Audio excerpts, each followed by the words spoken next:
Wave equation याद है किसी को? हम क्लासिकल मैकेनिक्स में वेव को कैसे रिप्रेजेंट करते हैं?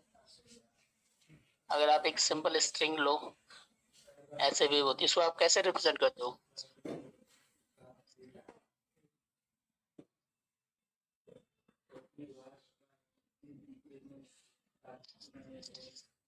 किसी को नहीं याद है?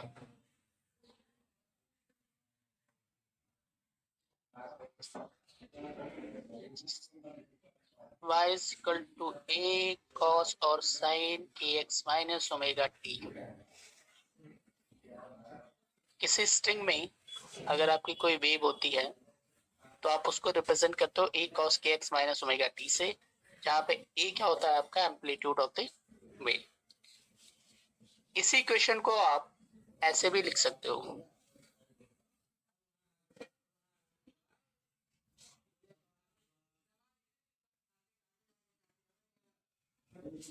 x minus omega plus e to the power i minus omega. ये भी क्लासिकल मैकेनिक्स में किसी एक वेव को रिप्रेजेंट करने का तरीका है। जब हम क्वांटम मैकेनिक्स को डील करते हैं तो हम y के साथ डील नहीं करते, हम डील करते हैं साई के साथ। और साई फंक्शन होता है पोजीशन और टाइम का। यहाँ पे जो हम एम्पलीट्यूड यूज कर सकते हैं वो जनरली साइन नॉट है, तो आप चाहो तो ए भी यूज कर सकते हो या फिर साइन नॉट यूज कर सकते हो। e to the power i kx minus omega, ठीक है। सिंपल हमने क्लासिकल एनालॉग यूज किया है, यहाँ पे एनालॉजी यूज की है। क्लासिकल मैकेनिक्स में जैसे आप किसी एक सिंपल वेव को रिप्रेजेंट करते हो, सेम स्टैंडर्ड हमने क्वांटम मैकेनिक्स में फॉलो किया है। तो क्वांटम मैकेनिक्स में अगर हम किसी वेव को रिप्रेजेंट कर रहे होंगे तो वो हम साई से कर रहे होंगे। साई यहाँ पे फंक्शन है पोजीशन। पोजीशन आपकी कोऑर्डिनेट हो सकता है एक्स वाई जेड, और आपको हो सकता है एक्स वाई जेड, और चौथा कोऑर्डिनेट जो होगा वो आपका टाइम होगा। तो साई फंक्शन है पोजीशन और टाइम का, is equal to psi naught e to the power i k x minus omega t. Simple एक ये वेव की इक्वेशन है।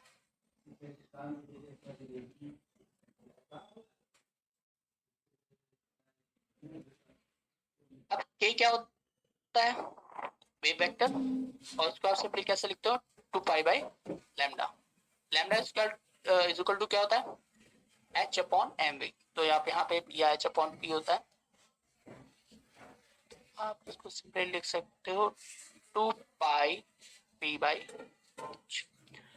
ओमेगा को अगर रिप्लेस करना हो तो ओमेगा क्या होता है? 2 पाई न्यू। और न्यू इक्वल टू क्या होता है? E equal to H nu से अगर आप न्यू को फॉर्मूला लिखोगे तो आपका हो जाएगा E बाई एच। आप सिंपली इन वैल्यूज को ऊपर वाले इक्वेशन में पुट कर दो, के की और ओमेगा की। यहाँ आपका के आ जाएगा और यहाँ आपका ओमेगा आ जाएगा। तो अब आपका क्या होगा? Psi r t is equal to psi naught e to the power i k is equal to 2 pi p by h into x minus omega is equal to 2 pi e by h and t. ठीक है यहाँ तक सभी कुछ?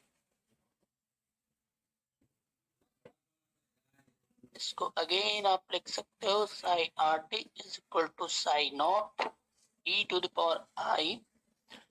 अब h cross आप जानते हो, h cross is equal to h upon 2 pi.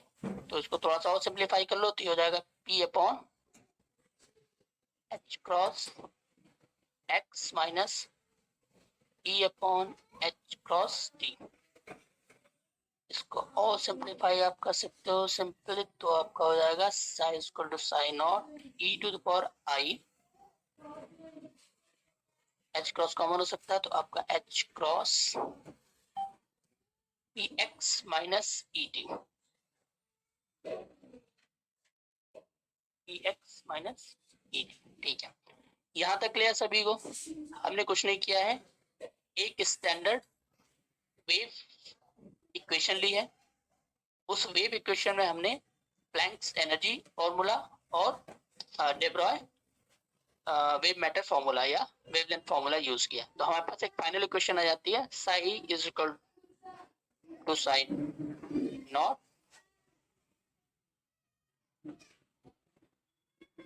E I upon H cross P x minus E T. यहाँ तक क्लियर है सभी को? अभी तक हमने कुछ भी क्या बोलते हैं, कोई कॉम्प्लेक्स मैथमेटिक्स नहीं हुई। एक्चुअल में पूरे डेरिवेशन में कहीं पर भी कोई कॉम्प्लेक्स मैथमेटिक्स इन्वॉल्व ही नहीं है। तो यहाँ तक क्लियर है सभी को? ये क्वेश्चन हमारे पास एक फाइनल आ गई है एनर्जी और मोमेंटम के टर्म में। ये पार्टिकल से एसोसिएटेड होती है। किससे एसोसिएटेड होती है? पार्टिकल से। और एनर्जी और मोमेंटम किसी पार्टिकल के लिए आप कैलकुलेट कर सकते हो। तो अगर आप किसी पार्टिकल की एनर्जी और मोमेंटम आपके लिए नोन है, तो आप उस पार्टिकल से एसोसिएटेड जो वेव है उसका नेचर आप जान सकते हो। समझ में आ रहा है मैं क्या कह रहा हूं?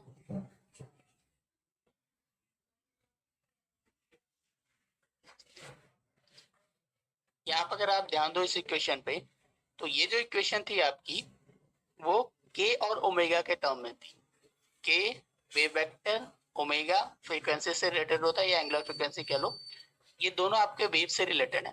अब वेव पार्टिकल डुअलिटी को यूज करते हुए हमने इसी इक्वेशन को पार्टिकल की एनर्जी और मोमेंटम के टर्म में ट्रांसफर कर दिया। तो अगर आपका किसी पार्टिकल की एनर्जी और मोमेंटम आपको नोन है, तो आप उस पार्टिकल से एसोसिएटेड वेव का नेचर फाइंड आउट कर सकते हो। इतना क्लियर सभी को? यस। ठीक है, चलो अब आगे बढ़ते हैं यहां से। अब आपको क्या करना है, सिंपली इसका डेरिवेशन करना है विथ रिस्पेक्ट टू टी। तो हम एक बार इसका डेरिवेशन करेंगे with respect to T, that is del psi over del T. ये क्या आ जाएगा, साई नॉट, और क्या टर्म आएगा ब्रैकेट में, minus I by H cross e and e to the power i by H cross P x minus E t. ठीक है यहां तक?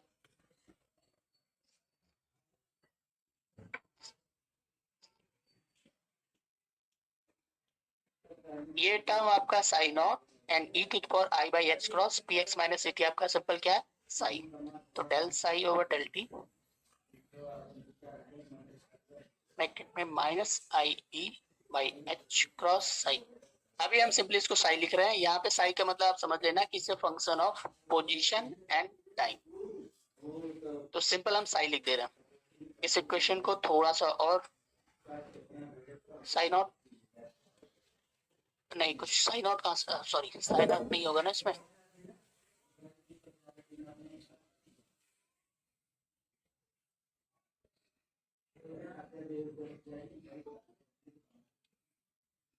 तो फाइनल जो आपका इसका फॉर्म बनेगा वो हो गया minus i e by H cross Sai.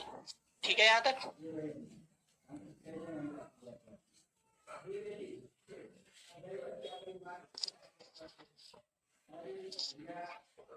यहां से आप सिंपली ई साई को क्या लिख सकते हो, माइनस का H cross upon I del psi over del T. इसको और थोड़ा सा सिंप्लीफाई कर लो तो ये आपका हो जाएगा ई साई इज इक्वल टू, ये सिंपली क्या करोगे, आई से मल्टीप्लाई करोगे तो आपका हो गया, आई से पर मल्टीप्लाई करोगे आई एच क्रॉस, नीचे आई स्क्वायर माइनस माइनस पर, तो this is I H cross del psi over del T.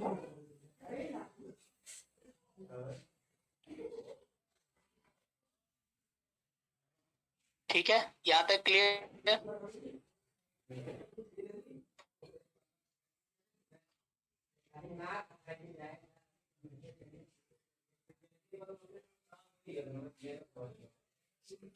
अब हम इस इक्वेशन को सपोज करो, इसे मान लो दिस इज इक्वेशन नंबर 2 1, जहां से हमने इसको स्टार्ट किया था। फर्स्ट टाइम आपने जो इक्वेशन नंबर 2 थी उसको with respect to T differentiate किया था। अब हम इसको डिफरेंशिएट करेंगे विथ रिस्पेक्ट टू एक्स। तो जब आप इस इक्वेशन को with respect to X differentiate करोगे तो क्या हो जाएगा, del psi over del X is equal to psi naught I upon H cross P term यहाँ आ जाएगा into e to the power I by h cross px minus et।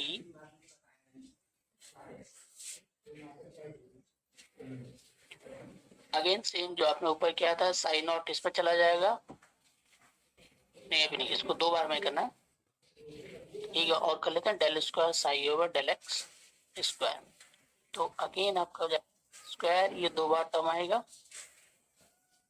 px minus et। चलो इसी को थोड़ा सा simplify कर लेते हैं, तो ये हो जाएगा आपका del square psi over del x square equal to I by H cross P square into psi. ये टर्म हो गया आपका साइन,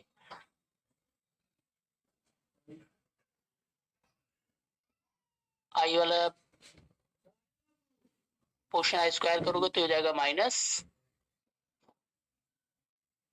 पी स्क्वायर फंक्शन को अगर आप पी स्क्वायर साई के टर्म में लिखोगे तो क्या हो जाएगा, मैसेज ना आए बैलेंस चेक माइनस करके एच बता दे। स्क्वायर। ठीक है, इतना ही आएगा।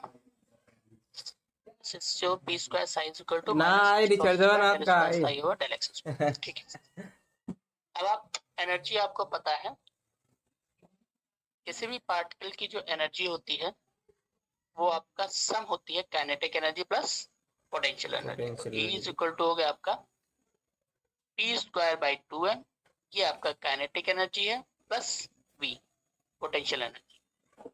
एक चीज याद रखना कि जब हम टाइम इंडिपेंडेंट इक्वेशन की बात करते हैं तो साई और पोटेंशियल ये दोनों हमेशा आपकी पोजीशन और टाइम का फंक्शन होते हैं। तो आपका जो पोटेंशियल होगा ये पोजीशन प्लस टाइम दोनों का फंक्शन होगा, और साई ऑलरेडी आपका पोजीशन और टाइम का फंक्शन ऊपर हमने मेंशन किया था। E is equal to P square 2m p square by 2m plus v, that is potential energy. इस इक्वेशन को अगर आप साई से मल्टीप्लाई कर दो तो आप इसको लिख सकते हैं P square by 2m plus, यहाँ पे हम आर टी हटा देना है, ये समझने वाली बात है कि v is a function of position and time. तो सिंपली v साई, ई साई आपने ऑलरेडी ऊपर कैलकुलेट किया हुआ है। This is your question number 3, this is your question number 4। Simply इस इक्वेशन में आप अब वैल्यूज जो है उनको पुट कर दो, एक ये और एक आपका ये आपका यहाँ से आ गया और ई साई आपका यहाँ से आ गया।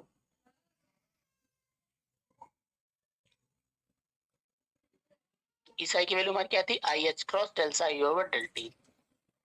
तो हम सिंपली यहाँ पुट कर देते हैं, आर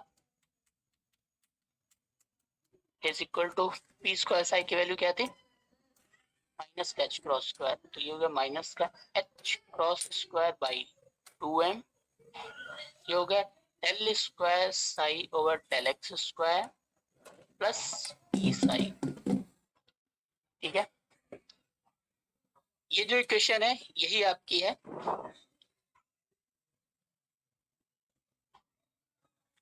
सॉरी मैंने ऊपर टाइम इंडिपेंडेंट लिखा है क्या, ये टाइम डिपेंडेंट है, आप लोग ने भी ध्यान नहीं दिया। हम पूरे क्वेश्चन में टाइम यूज कर रहे हैं ना, शुरू से लेके आखिरी तक। यहाँ देखो आपके स्टार्ट में ही आपका टाइम आ रहा फंक्शन, तो आपका ये टाइम डिपेंडेंट है। सॉरी, मैंने ऊपर टाइम इंडिपेंडेंट लिख दिया था। तो कहाँ पर थे, आई एच क्रॉस वैल्यूज रख दी हमने।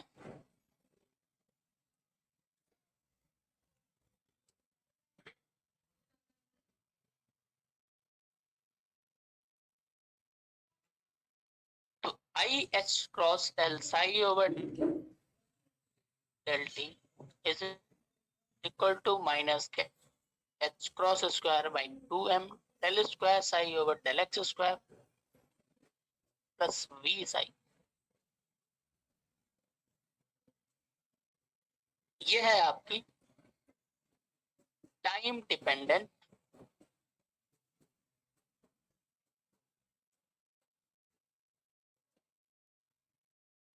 This is your time dependent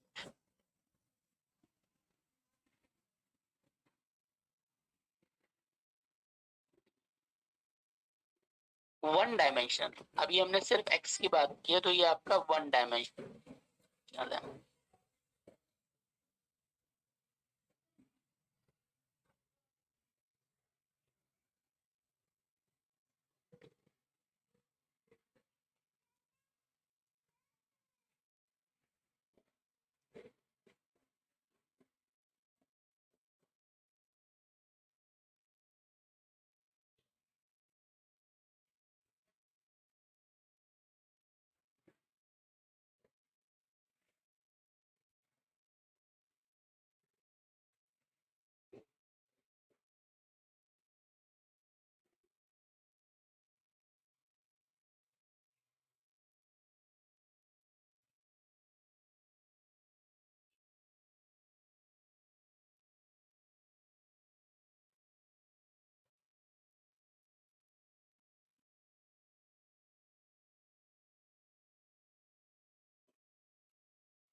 ठीक है, यहाँ पे अगर आपको थ्री डायमेंशन में लिखना हो तो आप सिंपली इसको क्या लिख सकते हो, del psi over del T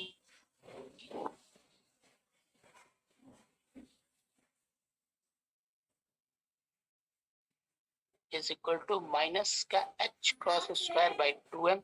यहाँ पे जब जो फंक्शन होगा आपका simply del psi square over del x square plus del square psi over del v square plus v psi. अब आपकी जो इक्वेशन है वो ये आपके simply three dimensional Schrodinger wave equation यह है आपके टाइम डिपेंडेंट, तो इसमें आपका टाइम का एक फंक्शन एनर्जी के टर्म। अब जो आपकी वेव इक्वेशन थी वो एक पार्टिकल डायमेंशन के लिए था एक्सपेक्टेड। ओके, थ्री डायमेंशन यहाँ तक आ गया। इसी क्वेश्चन को हम थोड़ा सा और जनरलाइज कर लेते हैं। एक्चुअली में ये जो टर्म है आपका del square psi over del x square plus del square psi over del Y square plus del square psi over del C square, इसको इस फॉर्म में भी लिखते हैं। जो ये डेल स्क्वायर है ये आपका एक ऑपरेटर होता है और उसको जो रिप्रेजेंट किया जाता है वैसे रिप्रेजेंट किया जाता है।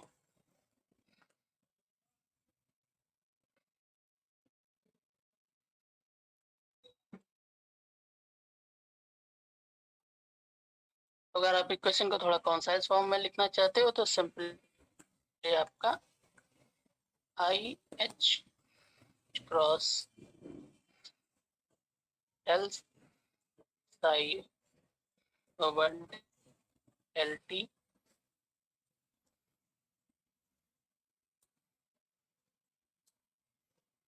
इज इक्वल टू माइनस का s i, sorry del del वाला यूज होगा।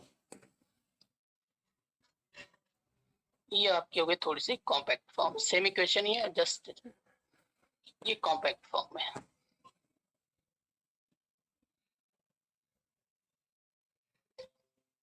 तो टाइम डिपेंडेंट वेव इक्वेशन का फॉर्मूलेशन सभी को समझ में आ गया।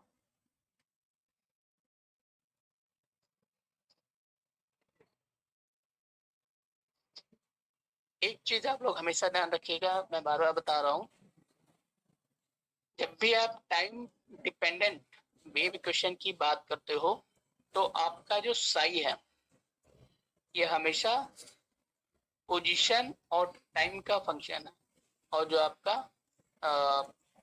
पोटेंशियल एनर्जी है वो भी हमेशा पोजीशन और टाइम का फंक्शन है। तो जब भी आप टाइम डिपेंडेंट वेव इक्वेशन की बात करेंगे और अगर साई कहीं पर लिखा है तो वो साई पोजीशन और टाइम का फंक्शन होगा, और अगर पोटेंशियल एनर्जी कहीं पर लिखी है वी से डिनोट है तो वो भी पोजीशन और टाइम का फंक्शन होगी। अब इसी इक्वेशन को हम यूज कर सकते हैं टाइम इंडिपेंडेंट इक्वेशन को अप्रोच करने के लिए। ये तो था टाइम डिपेंडेंट, यही से आप टाइम इंडिपेंडेंट भी मतलब अप्रोच कर सकते हो। टाइम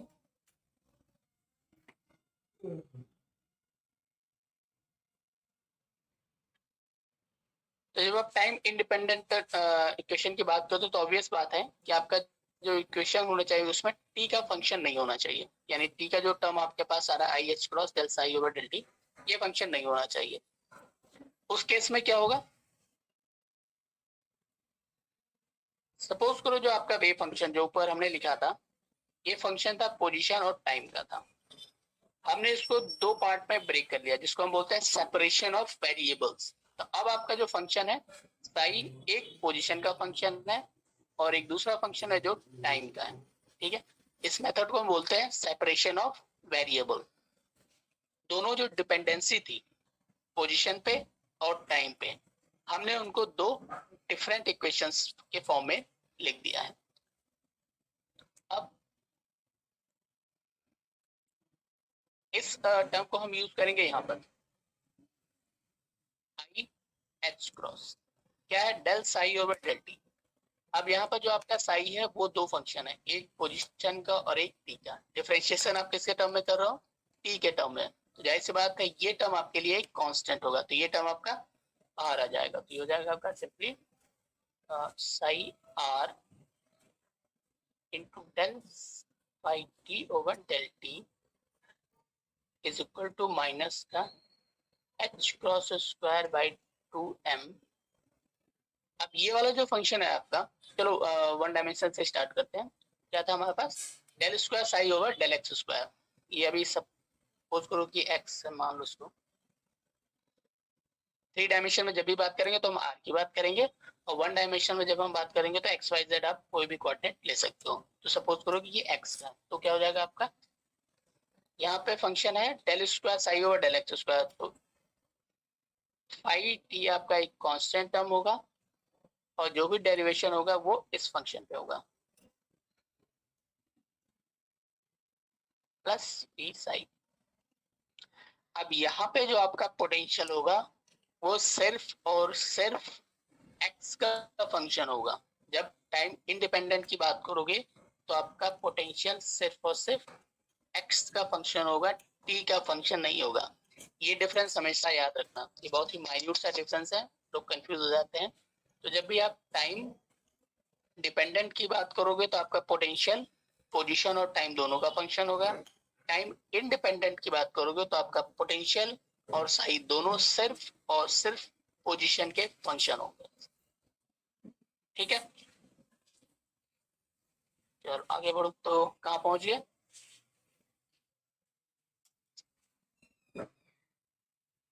ठीक है, हमने सिर्फ सेपरेशन ऑफ वेरिएबल मेथड को यूज किया।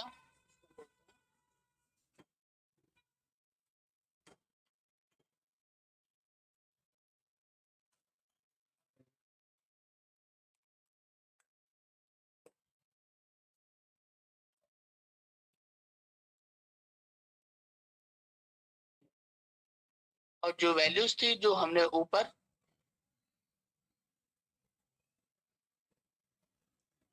One dimensional Schrodinger wave equation को फाइंड आउट किया था, उसमें ये वैल्यूज को हमने पुट कर दिया।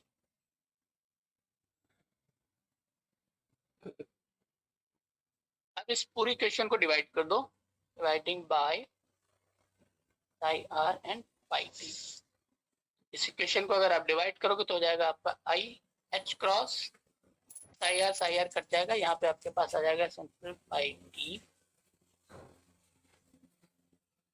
एल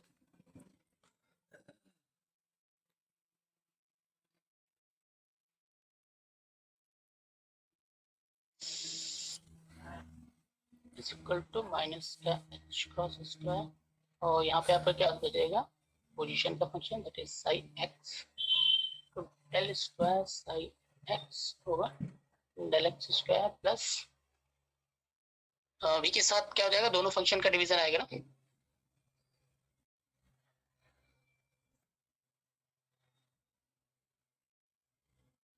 हमने क्या डिवाइड किया है ना, तो वी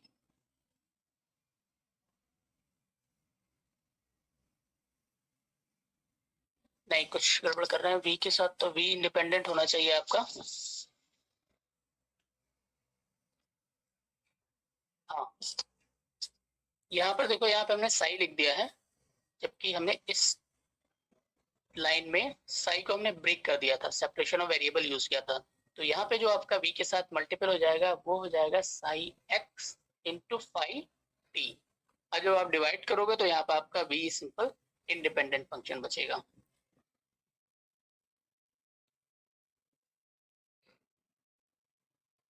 आपके पास सिर्फ p है। अब देखो ये वाला जो फंक्शन है आपका लेफ्ट हैंड साइड पे, ये टाइम का फंक्शन है, और ये जो फंक्शन है आपका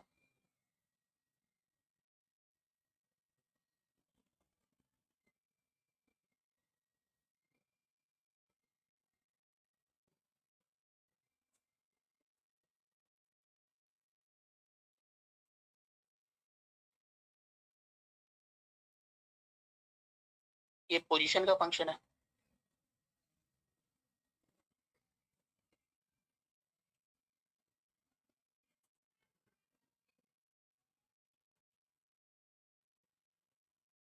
यहाँ पर देखो कहीं पर भी पोजीशन नहीं है, और यहाँ पर कहीं भी आपका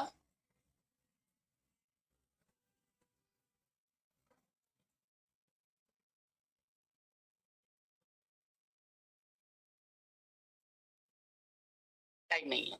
लेफ्ट हैंड साइड इंडिपेंडेंट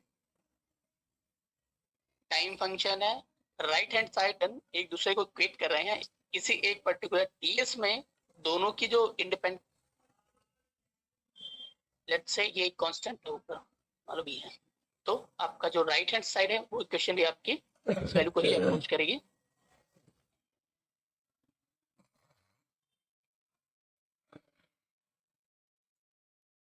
ठीक है, यहाँ तक क्लियर है सभी को? तो वो पोजीशन वाले पार्ट जो राइट हैंड साइड है उसको भी ले लिया। हाँ दोनों कांस्टेंट तो सेम होंगे ना, यहाँ पे ध्यान दो अगर इक्वेशन पे, तो ये टाइम का फंक्शन है और ये पोजीशन का फंक्शन है, यहाँ पे v भी तो आएगा, plus v is equal to b।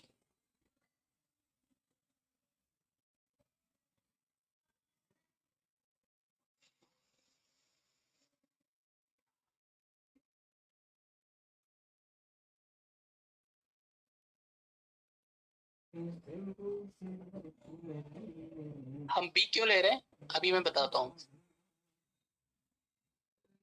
तो जाहिर सी बात है, ये अगर आपके दो फंक्शन है जो इंडिपेंडेंट है एक दूसरे से, तो उनका कांस्टेंट टी फंक्शन अप्रोच करे कांस्टेंट बी दिया हुआ है, क्योंकि यहाँ पे इक्वल का साइन आ रहा है। बुक्स में जो आपको बी की जगह ई लिखा हुआ मिलेगा, बुक्स में आपको बी की जगह ई लिखा हुआ मिलेगा, क्यों लिखा हुआ मिलेगा अभी मैं बता रहा हूँ।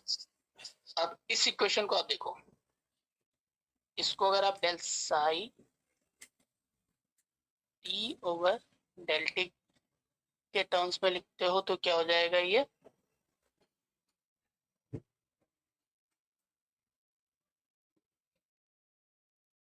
आपका हो जाएगा बी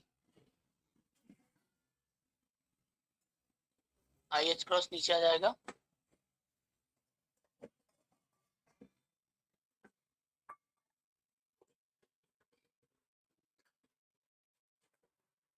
क्या यही आएगा। और इसको थोड़ा सा और सिंप्लीफाई कर लो। आई वाला टर्म जनरली हम नीचे रखते नहीं है, ऊपर रखोगे तो हो जाएगा। आई से मल्टीप्लाई करो तो minus I by H cross B psi B. और इसको मदद कर देते हैं।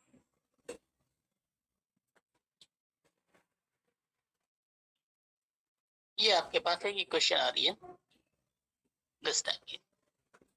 देखो यहाँ पे जो इक्वेशन है आप इसका डेरिवेटिव है, और राइट हैंड साइड पे माइनस का H cross square B multiplier और खुद का एक फंक्शन। तो अगर आप इसका सॉल्यूशन देखो इस इक्वेशन का,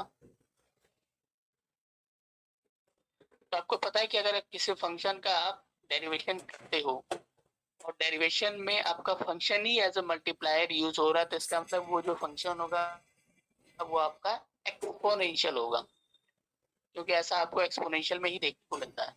तो यहाँ पे जो आपका साई होगा इसका मतलब वो हो गया आपका e to the power minus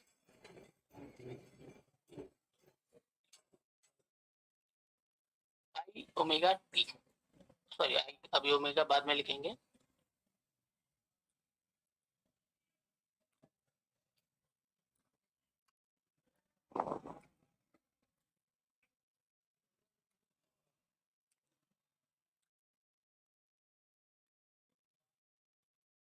तो साइज होगा वो आपका ये होगा माइनस का I H cross I B. और ये डेरिवेशन किसके टर्म मिलता है आपका टी के, तो यहाँ पे आपका एक टर्म आ जाएगा टी। ठीक है। अब जब आप कोई वेव इक्वेशंस को डील करते हो और उसमें जो टी का फंक्शन आता है, तो आपने हमेशा पढ़ा होगा कि इसका जो मल्टीप्लायर होता है वो होता है आई ओमेगा टी। टी के साथ हमेशा क्या आता है ओमेगा, और एक्स के साथ हमेशा क्या आता है के। ये क्लासिकल मैकेनिक्स में या जो आप वेव इक्वेशंस को सॉल्व करते हो वहां आपने देखा है कि जहां कहीं भी इक्वेशन हम यूज करते हैं तो टाइम के साथ हमेशा ओमेगा फंक्शन आता है और पोजीशन के साथ हमेशा के फंक्शन आता है। तो अगर इस इक्वेशन को हम कंपेयर करें तो e to the power let's say, तो आपका क्या हो जाएगा i omega t is equal to minus का i by H cross b into t. Cancel out cancel out. यहाँ पे माइनस टर्म नहीं आएगा, कहीं पे प्लस आएगा। हाँ सर, ये माइनस आई ओमेगा टी होता है ना। ठीक है। तो अब ये कैंसिल आउट हो गया, आई भी आपका कैंसिल आउट हो गया। Omega is equal to B upon H cross.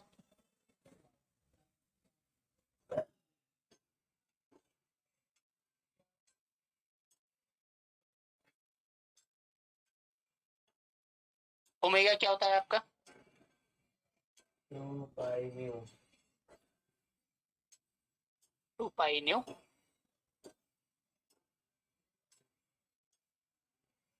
H cross के लिए क्या लिख सकते हो आप एच अपॉन 2 पाई। तो ये हो जाएगा कुछ ऐसे 2 पाई विल कैंसिल आउट। इस इक्वेशन को सॉल्व करोगे तो यहाँ से आपका b equal to H new.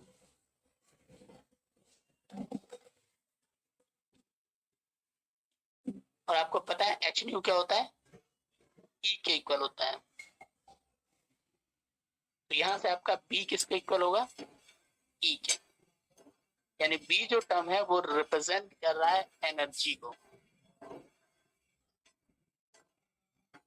जो कांस्टेंट है आपका, जो यहाँ पे आपका कांस्टेंट टर्म हमने यूज किया है इन दो इक्वेशन को इक्वेट करने के लिए, b this one and this one,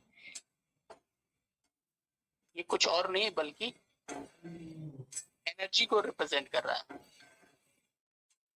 तो यहाँ से आपको ये पता चल गया कि जो आपका कांस्टेंट b था वो आपकी एनर्जी E है। कि आप इस b की जगह E लिख सकते हो, लेकिन ये E आता कहाँ से है उसको बताने के लिए मैंने इतना डेरिवेशन किया। तो अगर आपको ऑलरेडी पता है तो एग्जाम में आप इसको स्किप कर सकते हो, E लिख सकते हो। हम एनर्जी ई लिखेंगे तो हमारी लाइट क्या हो जाएगी, मैं ऊपर चला जाता हूँ, ये लिख देता हूँ। ये वाला टर्म देखो, पोजीशन वाला, क्योंकि हमें कौन सी इक्वेशन अप्रोच करनी है, टाइम इंडिपेंडेंट, तो हम टी वाले टर्म को हटा दें, क्रॉस स्क्वायर बाई 2 1